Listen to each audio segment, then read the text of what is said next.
Love after 60. These 5 flirty behaviors men can't hide prove he's in love with you. Welcome to the success mindset, my friend. I'm deeply grateful you're here, because what we're going to explore together today is something that can make a real difference in how you see and understand connection in your life. Let's take a moment to be completely honest. Trying to figure men out once you've reached 60, or even well beyond it, can sometimes feel like picking up a mystery novel with entire chapters missing. You lean into the story, thinking you've pieced it all together, and then suddenly you realize a crucial section has been left out, leaving you wondering what really happened between the lines. One day, he's leaning closer, smiling with that warmth that makes you feel like you're the most fascinating person in the room, nodding at every detail of your story as though it's the highlight of his week. The next day, he seems to withdraw, behaving as if the entire interaction was nothing more than passing politeness, as though you might have imagined the spark yourself. And in those moments, it's natural to second-guess everything, asking yourself, did I misread him? Was he flirting? Or was it all just in my head? Did I build a meaning into his glance, his laugh, his timing that wasn't really there at all? If that sounds familiar, then let me reassure you, you are not alone.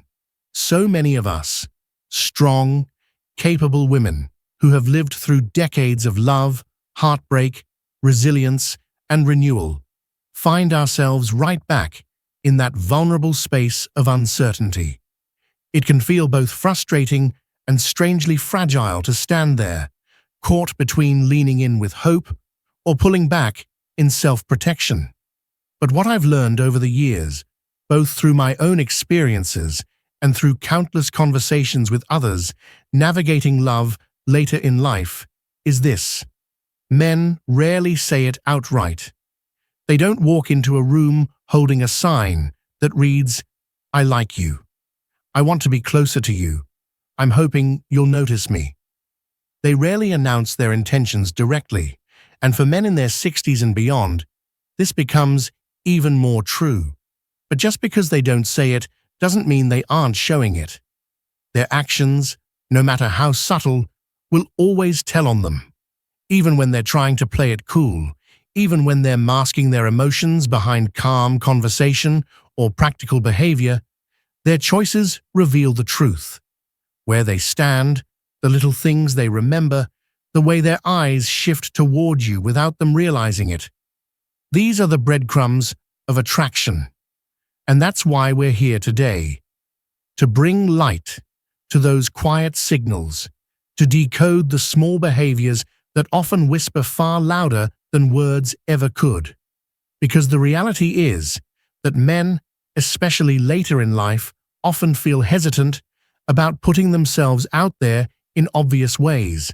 There's the fear of rejection, the weight of past wounds, and yes, the pride that still needs protecting. After 60, many men are not charging forward with bold declarations. Instead, they're navigating the delicate balance of showing interest without risking too much. And so, they express their attraction in ways that are subtle, almost invisible, unless you know how to recognize them. Now, this is where dating after 60 requires a special kind of awareness. Not just listening for words, but feeling the energy of presence, noticing the warmth behind the small gestures, recognizing the intentionality of seemingly ordinary actions. Because when a man cares, when he's drawn to you, even if he doesn't fully admit it to himself, his body and his choices will begin to reflect it. Today, we're going to uncover 5 flirty behaviors that men over 60 simply cannot hide, even when they want to. These behaviors, once you learn to recognize them, can lift that veil of uncertainty and help you see with fresh clarity what's really happening beneath the surface. The first of these flirty behaviors is what I like to call creating opportunities for connection. It's often so small at first that you could easily dismiss it. He steps just a little closer in conversation, closer than he needed to. At a group dinner or gathering, when there are plenty of seats available, he somehow finds himself settling into the chair right beside yours.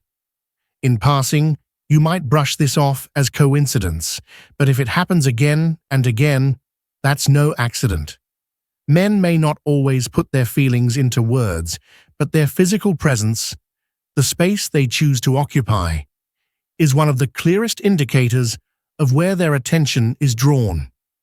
I remember a man I used to encounter at the park. At first it seemed like chance.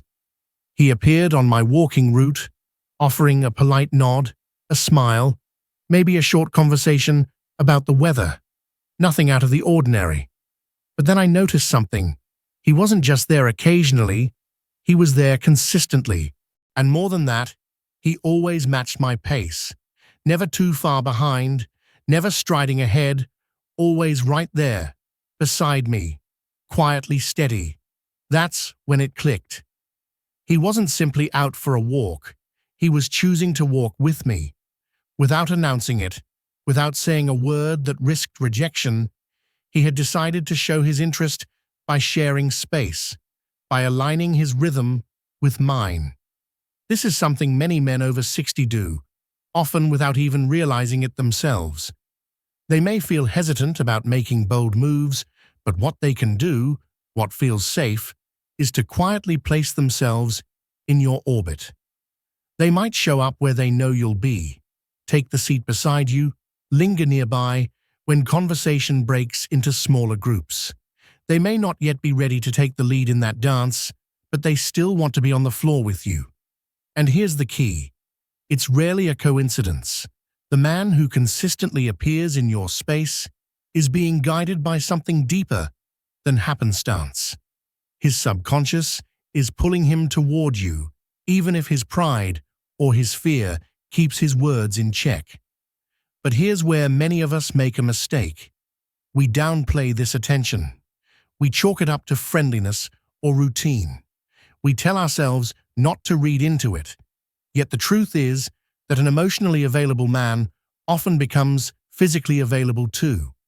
He shows up. He lingers. He places himself near you again and again, because some part of him is hoping you'll notice.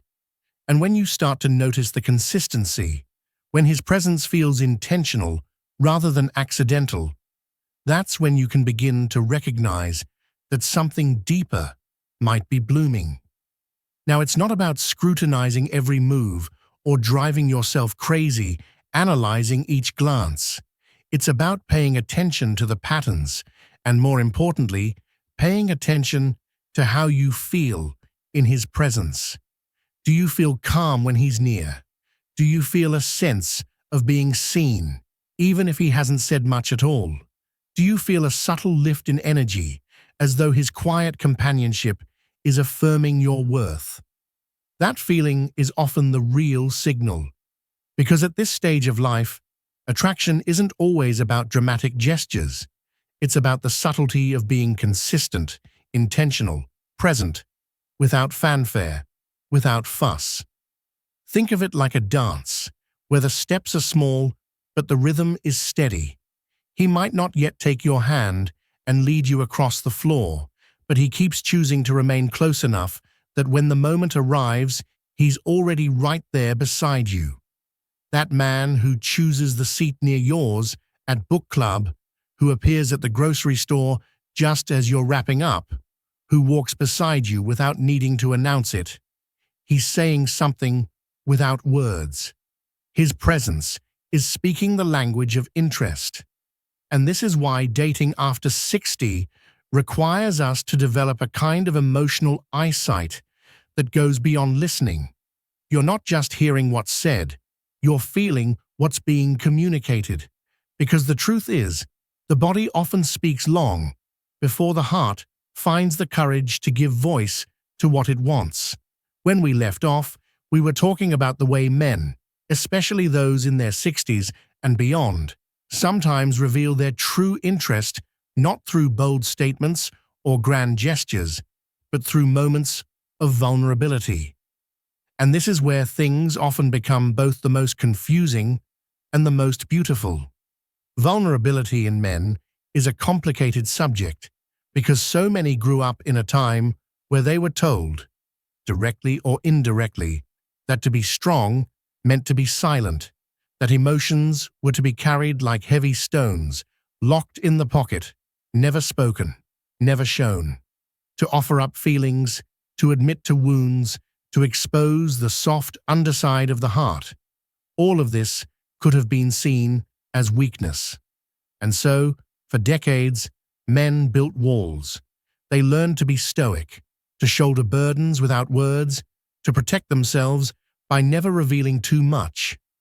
Yet what's fascinating is that attraction, when it grows genuine and deep, has a way of loosening that armor.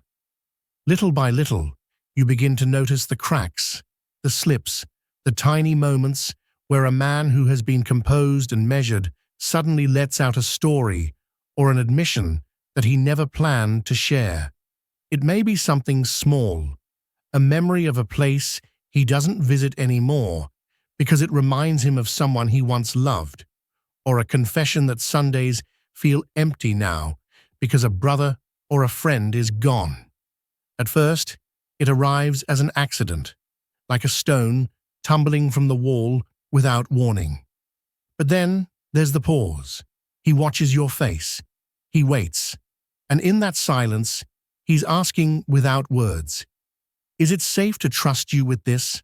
That is the power of vulnerability. When a man chooses to show it, even in fragments, it's rarely casual. It means you've already crossed into a space of significance in his heart.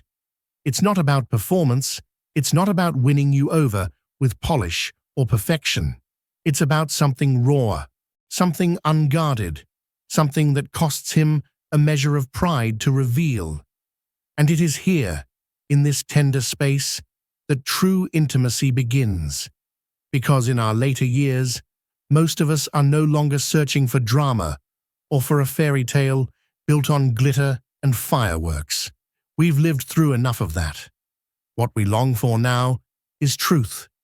We want to know the person in front of us, not the mask, not the image, not the carefully curated version of themselves, but the real, imperfect, tender-hearted soul. Vulnerability is where that truth emerges. I cannot stress this enough. When a man begins to open up about regrets, about fears of being alone, about worries that he might become a burden, or about the grief he still carries for someone he lost, he is not just making conversation. He is laying down a piece of his soul in front of you. He is offering trust, and it is not a trust easily given. When a man raised on silence begins to let you see behind the curtain, he is showing you something more meaningful than any romantic declaration could express. He is, in essence, telling you, I want you to know the parts of me that no one else sees. I want you to see the man beneath the image. And while this can be disarming, even heavy at times, it is also one of the clearest and most precious signs that what he feels for you is real. Vulnerability does not masquerade. It cannot be faked without revealing itself as false. It carries weight because it is evidence of trust, of care, of a willingness to be seen. Now, this doesn't mean that every vulnerable moment is a declaration of love, but it does mean that you matter. And here's the remarkable thing. It is often in these moments of openness that connection deepens in ways that nothing else can replicate. Because once a man shares his private fears, his hidden aches, his unspoken truths, he is silently inviting you to step closer. He is telling you that your presence has already touched him enough to soften defenses he once thought permanent. Vulnerability is where affection begins to turn into intimacy, and intimacy is where love begins to breathe. From here, we move into the fifth and final flirty behavior, one that may not sound dramatic at first, but which carries profound meaning, including you in future plans. At first, this may seem subtle, almost too ordinary to notice. Perhaps he says something like, "You'd love that jazz concert they're putting on next month," or "We should try that little cafe you mentioned sometime." On the surface, it sounds like casual talk, like a polite suggestion that could mean nothing at all. But listen more closely, and you'll hear the deeper current beneath those words. When a man begins to weave you into his future, even in small, almost offhand ways, he is doing something extraordinary. He is extending the boundaries of his life to include you. And here's why that matters so much after 60. Time becomes more precious. We no longer throw around someday as though it were endless. We become more careful with our invitations, more thoughtful with our choices. So when a man imagines you beside him in a setting that hasn't happened yet, next week, next month, next spring, he is not just passing time. He is imagining a continued presence. He is saying, in essence, "I hope you'll still be here. I want you to be here." And that is not small. That is the language of hope, of possibility, of the desire for companionship that lasts beyond the moment. I remember once having tea at a community gathering, where a gentleman with the most casual air said, "You'd love the garden tour they do every April. I'll remind you when it comes around." At the time, it seemed almost like nothing, just a friendly remark. But later, it struck me how meaningful it was, because in that one sentence, he had placed me into a part of his life that hadn't yet unfolded. He had set aside a place for me in a future that was months away. And the more I thought about it, the more I realized that for men at this stage of life, this was one of the most intimate gestures possible. It wasn't a grand promise. It wasn't a dramatic declaration. It was simple, yes, but it was also deeply vulnerable.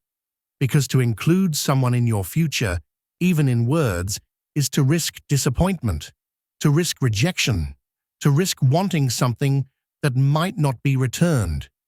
It is, in its own quiet way, one of the boldest flirty gestures of all. So pay attention to these moments. When he casually says, "We should go there next time," or "You'd probably laugh at this, I'll show you later," he is opening a door. He may not even realize he's doing it, but some part of him is already reaching forward, imagining the rhythm of his days with you still in them. And that is a powerful signal. Because what is attraction really, if not the desire to continue weaving someone into the fabric of your life? As we bring all of this together, think of the 5 flirty behaviors we've explored. The way he creates opportunities to be close to you, the attentiveness that proves he's listening and remembering, the playful teasing that builds intimacy through humor, the vulnerability that invites you into his inner world, and the inclusion of you in his imagined future. On their own, each behavior may seem small, easy to overlook. But when you begin to notice the pattern, when you see the consistency, the intentionality, the layering of presence and attention, what you're really seeing is a man telling you with his actions what he may not yet have found the courage to say with words. "I care. I notice. I hope you'll let me closer." And here's where I want to leave you with something important. Love after 60 is not loud. It doesn't shout across a crowded room. It doesn't arrive with fireworks and grand sweeping speeches. More often than not, it tiptoes in. It shows up in the form of a seat beside you, a remembered detail, a playful remark, an unexpected confession, or a casual invitation to share a moment down the road. These may look ordinary on the surface, but they are anything but.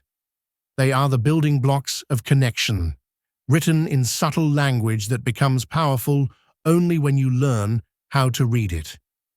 So, the next time you find yourself wondering Whether a man's attention means anything? Pause. Don't just ask yourself what he said. Ask yourself what he showed. Did he make the effort to be near you, again and again? Did he remember something small you shared weeks ago? Did he make you laugh in a way that felt personal and warm? Did he open up about something he didn't have to share? Did he picture you in a tomorrow that hasn't happened yet? If the answer to even one of those questions is yes, then it may not just be kindness, it may be connection beginning to bloom. Because the heart, no matter how many years pass, never stops searching for recognition, for resonance, for the quiet joy of being chosen. And often, it's not the grand beginnings we remember most, but the soft ones, the ones that arrive without fanfare, the ones that whisper instead of shout, the ones where a man thought he was hiding his feelings, but you saw them anyway. So lean into that softness, allow yourself to notice it, and if you feel the same, permit yourself to meet him halfway.